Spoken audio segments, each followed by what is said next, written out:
Berbagai produk asuransi kini tersedia dan bisa dipilih masyarakat sesuai dengan kebutuhannya masing-masing. Akan tetapi, ternyata masih banyak orang yang kini belum memiliki pemahaman mendalam mengenai asuransi. Invest Time hari ini hadir dengan tema Yuk Pahami Polis Asuransimu. Kita akan membedah bagaimana cara memahami polis asuransi yang benar bersama dengan narasumber yang sudah hadir bersama saya. Sudah hadir Ibu Eli Susanti selaku Chief Operations Officer Sun Life Indonesia. Selamat malam Ibu Eli, apa kabarnya? Luar biasa. Luar biasa. Bu, boleh dong dijabarkan kenapa sih literasi masyarakat terhadap asuransi ini masih rendah dan sejauh ini sudah seberapa tinggi literasi masyarakat terkait asuransi? Untuk itu saya akan mengandalkan survei yang dilakukan oleh Otoritas Jasa Keuangan di tahun 2019, di mana literasi keuangan masyarakat Indonesia saat ini ada di sekitar 38%. Sementara literasi asuransinya sendiri masih di 19%. Inklusi keuangan itu lebih tinggi, 76%. Akan tetapi inklusi asuransi itu masih di sekitar 13%. Jadi memang masih rendah. Walaupun demikian saya bisa bilang bahwa ini ada peningkatan dibandingkan dengan survei dilakukan di 2016. Jadi masih ada harapan. Dan menurut survei AAJI pula di Q1 2022 ini itu ada peningkatan, yaitu kurang lebih 11 juta jiwa untuk asuransi. Jadi masih akan terus bertumbuh dan berkembang. Oke, lantas apa Bu yang melatar belakangi masyarakat ini belum paham mengenai literasi asuransi ini? Apa yang menjadi kendala? Oke, sebetulnya tantangan buat kita. Jadi tantangannya ini meliputi berbagai faktor. Kalau kita bisa lihat sama-sama, ada kondisi Indonesia yang besar dan beragam, ini menjadi satu tantangan yang luar biasa. Kenapa? Karena perbedaan antara budaya, kemudian mau tidak mau kita harus mengakui tingkat pendapatan yang berbeda dan beragam, itu mempengaruhi literasi dan inklusi asuransi. Belum lagi tingkat pendidikan. Kenapa? Karena dengan kondisi tingkat pendidikan yang belum cukup atau istilahnya masih rendah, masyarakat jadi belum mampu menghitung atau melakukan perencanaan finansial yang tepat. Nah, untuk kondisi geografis Indonesia sendiri yang terdiri dari berbagai macam pulau, kemudian terpisah oleh laut, itu membuat kita sedikit memiliki tantangan untuk bisa melakukan literasi dan inklusi dengan lebih cepat.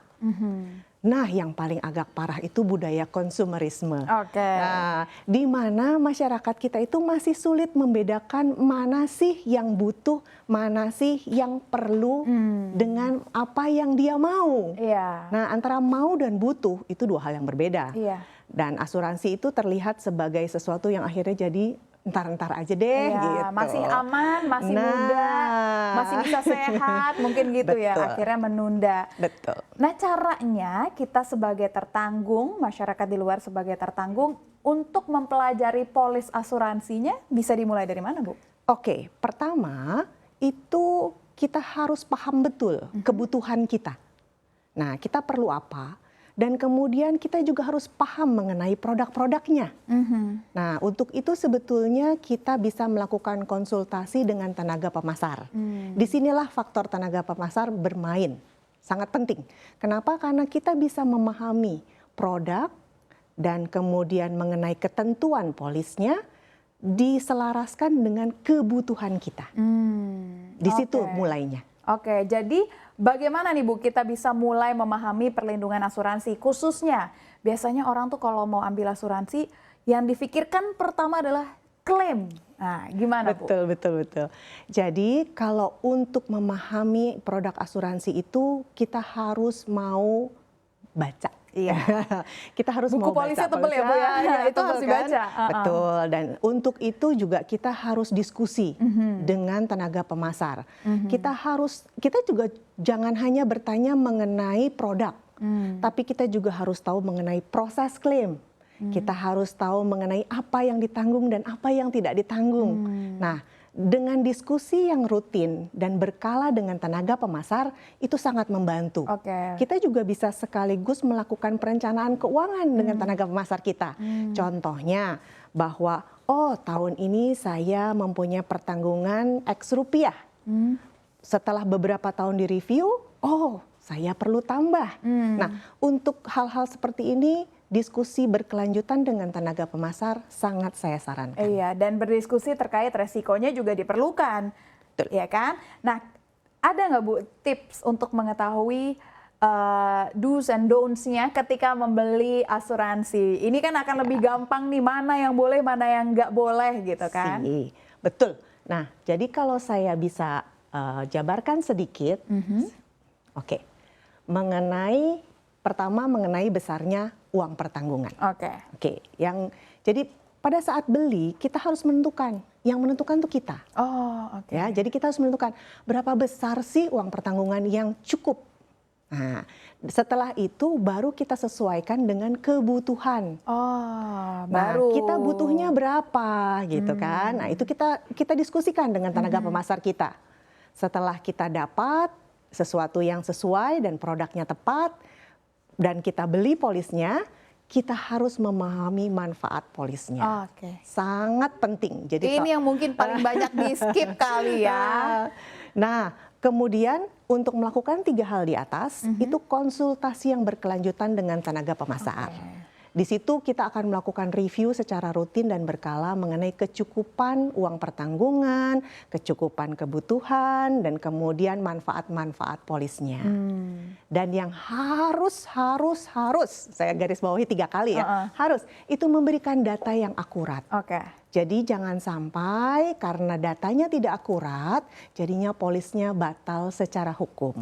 Data akurat ini datanya bentuknya apa aja Ibu? Nah, waktu melakukan pengisian SPAJ atau istilahnya aplikasi polis, itu sangat detail. Perhatikan baik-baik saat mengisinya, karena disitulah kita harus jawab sesuai dengan fakta dan kenyataan yang ada. Nah ini kan Ibu sudah menjabarkan yang do's-nya, sekarang don'ts-nya Bu. Kita lihat di slide selanjutnya. Don'ts-nya gampang, don'ts-nya cuma 2. 1, buku polisnya dibaca. Ini dia.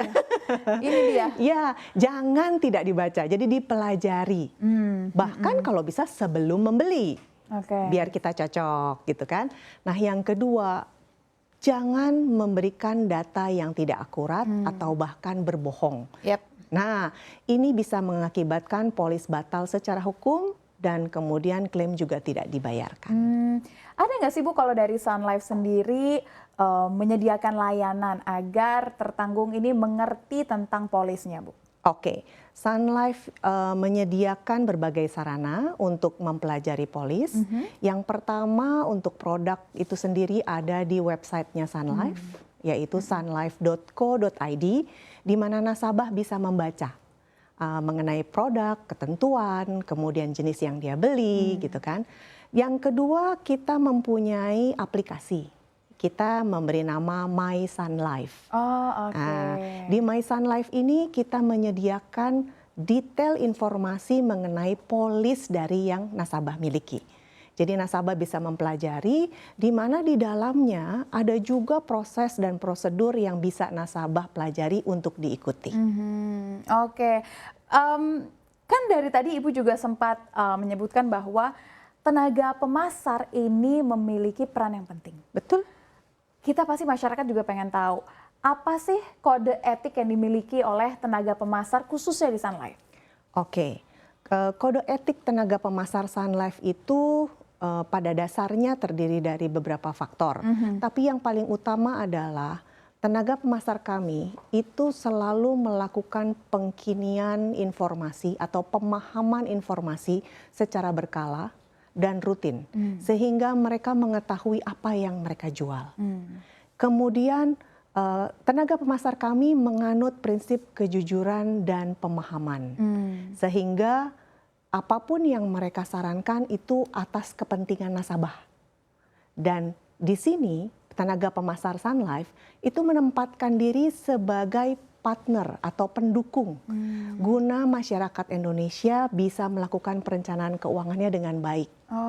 Jadi dengan menempatkan diri sebagai partner atau peran pendukung untuk berdiskusi juga harusnya lebih enak ya Bu ya? Betul. Oke.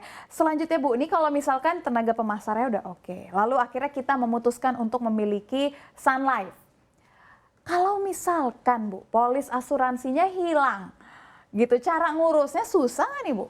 Untuk polis asuransi di Sun Life, kita sudah menggunakan digital, jadi sudah menggunakan electronic police. Sehingga nasabah nggak perlu takut polisnya hilang atau bahkan secara fisik rusak karena kebanjiran atau kebakaran. Karena dengan mudah mereka bisa mendapatkan polisnya, terutama di aplikasi My Sun Life. Mereka bisa mempelajarinya di My Sun Life, mereka bisa download, atau mungkin kalau mereka merasa perlu ngeprint, bisa di-print dan diserahkan ke ahli waris misalkan. Iya, jadi nggak perlu khawatir ya, misalkan hilang ke bawah banjir atau dompetnya hilang juga nggak perlu khawatir. Nah Bu, dengan adanya teknologi yang berkembang saat ini, bagaimana Sun Life akhirnya melakukan pemutahiran layanan aplikasi digital? Kalau tadi kan Ibu sempat sebutkan terkait My Sun Life itu ya Bu ya? Sebetulnya Sun Life strategi digitalnya sudah mulai jauh sebelum 2018.